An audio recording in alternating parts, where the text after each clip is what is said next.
బావా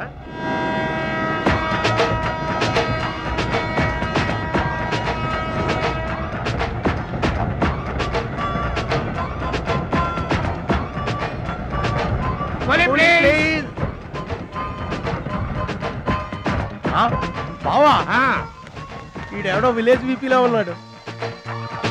ఈడే మనకి కరెక్ట్ క్యాండిడేట్.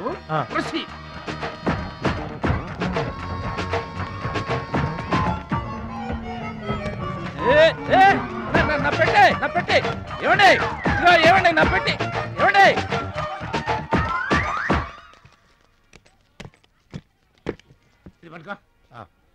ఏముంది పెట్టిలో? ములక్కాడ ఏముంటది? అబ్బో కంపు కొట్టే 2 సెంటీలు పందు పొలలో. ఫాదర్ మదర్ సెంటిమెంట్ అనుకుంటాను.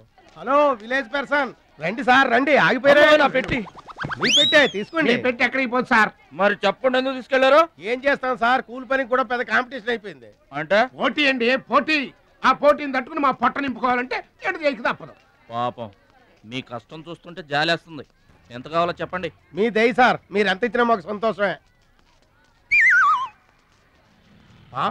అయ్య బాబోయ్, 100 రూపాయలు. ఏ తక్కువైందా? కాదండి, మా కూలీ జీవితంలో ఇంత పెద్ద కూలీ తీసుకోవటం ఇదే మొదటిసారి. నేనే దానం చేసినా అంతే. అవును, తమరు పెద్ద దానకరుణులు. తమరు చేతికి అసలు బావుకి లేదు. అంతంత మాటలు దేనికిలే గాని ఎక్కడిది? ఈ అడ్రస్ కొంచెం చెబుతారా? బావా చూడు,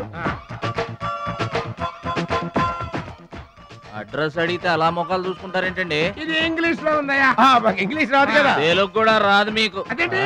ఇది తెలుగులోనే ఉంది. ఈ మధ్యన అచ్చు చాలా పొరపాట్లు పడుతున్నాయిలేవయ్యా. అది ఉంటానండి. జాగ్రత్తగా వెళ్ళరా బాబు, రైల్వే స్టేషన్ లో పిక్ దొంగలు ఉంటారు, జాగ్రత్త. ఏమండి మిమ్మల్ని గురుగారు నన్న పిలిచింది? అవునండి. ఏంటా ఎందుకైనా పిలిచావు? ఎందుకంటే ఎందుకైనా పిలిచావు? అసలు ఎందుకైనా పిలిచావు? అది అడ్రస్. అడ్రసా? నా అడ్రస్ నీకెందుకయ్యా? అసలు నీ ఉద్దేశం ఏంటయ్యా? నేను ప్లాట్ఫారం కండానగా, అంటే నేను రోడ్డు మీద తిరిగేవాడినగా. నీ అడ్రస్ కాదండి, మహాలక్ష్మి గారని. మహాలక్ష్మి గారా? ఆ మహాలక్ష్మి గారు ఎవరు అసలు? ఆవిడ అడ్రస్ నాకెలా తెలుస్తుంది? అయినా ఆవిడకి నాకు ఏంటయ్యా సంబంధం? ఆవిడికి మీకు సంబంధం కాదండి, మహాలక్ష్మి గారని ఆవిడ అడ్రస్. ఏమండి నా అడ్రస్ అది, నా డబ్బేది? ఏమండి ఇప్పుడు ఎలా బాబు గారు? నన్ను అడుగుతావేంటయ్యా?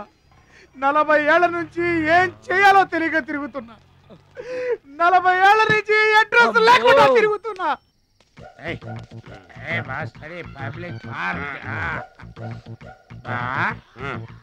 ఎదురుకున్న పార్కు లోపలంతా డార్క్. అందుకే పాత కేసులు ఏమైనా దొరికితే ట్రై చేద్దాం. వారిని సేకరెడ్డి అన్ని శిల్పాలు వచ్చినాయి. నువ్వేమైనా చిన్నోడువా? చెట్టుకి చీర చుట్టినా చుట్టూ తిరుగుతుంటాగా తెల్లారులు.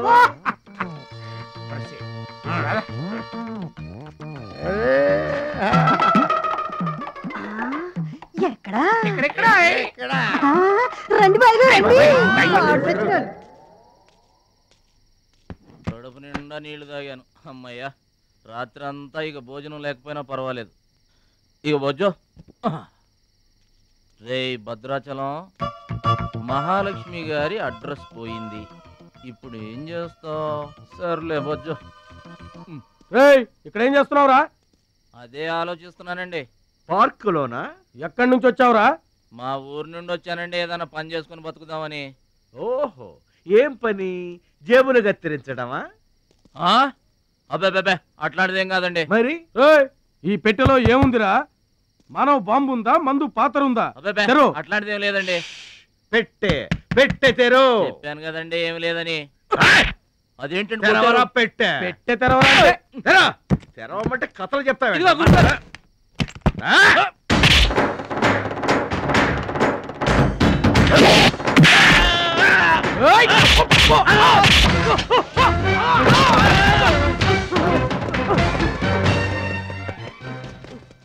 మనల్ని కొట్టిన పోలీసు వాళ్ళని పరిగెత్తిస్తున్నాడంటే ఐడియా చెప్పు బా.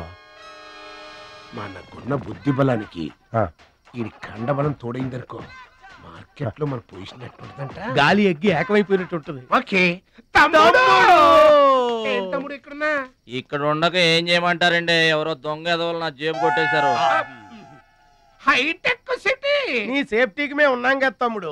మహాలక్ష్మి గారి అడ్రస్ పోయేసరికి కొంచెం కంగారు పడ్డానండి. ఇంత పెద్ద పట్టణంలో దిక్కెవర్రా అనుకుంటుంటే మీరు కనిపించారండి.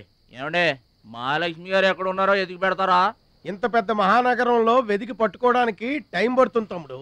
అందాక నీకు మేము తోడుంటాంగా. ఈ ఉప్మా తిని తమ్ముడు. అదేంటి బాబు పక్కన పెట్టావు పొద్దురికే? ఇప్పటికేనండి. ఏమండే, మిమ్మల్ని చూస్తుంటే మా గోదారమ్మ తల్లి బిడ్డల్లా కనబడుతున్నారు. ఆయి సరే గాని ఆడోళ్ళు ఎవరు కనబడరేంటి? అంటే మేము అవివాహితులం బాబు. ఏంటండి? మేము ఇంకా పెళ్లి చేసుకోలేదు బాబు. ఏం పాపం? అదేం పాపం కాదు బాబు. మన దేశ ప్రధానమంత్రి వాజ్పేయి గారు తెలుసా బాబు? తెలుసండి. ఆయన ఎందుకు పెళ్లి చేసుకోలేదు అంటే ఏం చెప్తాం? ప్రజల సేవకి అంకితమైపోయిన మహానుభావుడు అని చెప్తాం బాబు. అంతెందుకు, పక్క రాష్ట్రం తమిళనాడు మాజీ ముఖ్యమంత్రి జయలలిత గారు పెళ్ళెందుకు చేసుకోలేదంటే ఏం చెప్తాం బాబు? కారణ జన్మరాలు అని చెప్తాం తమ్ముడు. అలాగే మే ఇద్దరం బాబు సాటి వాళ్ళ సౌఖ్యం కోసం బతుకుతున్నా కూలీ బ్రదర్స్ బాబు. ఏమండే, మీ ఇద్దరిని చూస్తుంటే కూలీల బట్టలో దేవుళ్ళ ఉన్నారు. అందుకే నీకు ఒక వరం ఇవ్వబోతున్నాం బాబు. తాత, ఏం వరం అండి? మధ్యలో మ్యూజిక్ కోసం నువ్వు కంగారు పడకు.